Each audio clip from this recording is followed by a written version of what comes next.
Thomas Cailley's Animal Kingdom is metamorphic mayhem costumed in a poignant Bildungsroman. This is Cailley's second feature film. His first was a romantic comedy, Love at First Sight, which came out in 2014.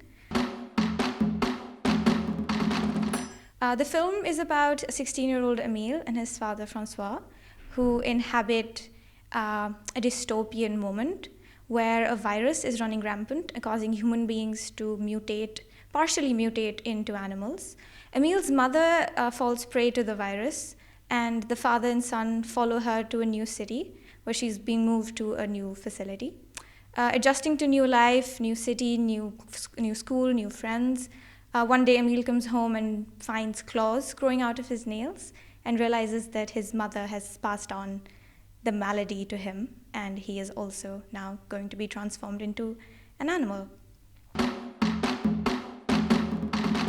If I were to distill the essence of the film in 3 words, I would say it is liminal, metamorphic, and poignant.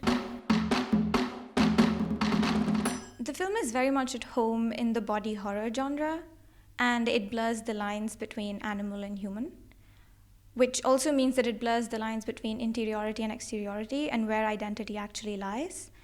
Its thematic politics itself lean towards the interior aspect, but I think one cannot possibly ignore the exterior, the animal, the furry animal that comes out of all of its characters. It's very refreshing to see dystopia made so normal that it's no longer dystopia. But it is a film that does not prioritize its science fiction aspects, but focuses more on the psychological changes and the coming of age, which is physical, a very different kind of physical and emotional for Émile. At the center of this dynamic is the father-son relationship. Émile is played by the incredible Paul Kircher, who gives a brilliant performance. He was discovered in Christopher Honoré's Winter Boy, another sentimental, subtle performance by him. And François, the father, is played by Romain Duris, a very versatile actor. He's playful, he oozes affection, but at the same time there's a grave seriousness around his character. The two have a very lovely and warm relationship. They're very playful. The film is dotted with several witty, sardonic moments of humor. With the dog, I think the film creates a fascinating juxtaposition.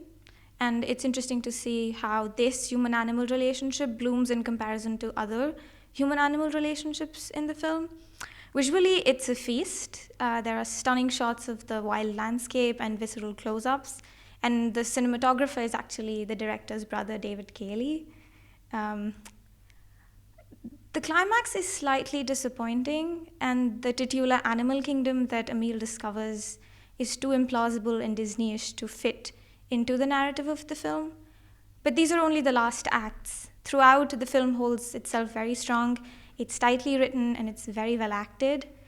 And I think in today's post-pandemic world, where we're trying to come to terms with a very real non-fiction virus and redefining our relationship with nature, the Animal Kingdom is a very interesting and fascinating way of reading the contemporary world.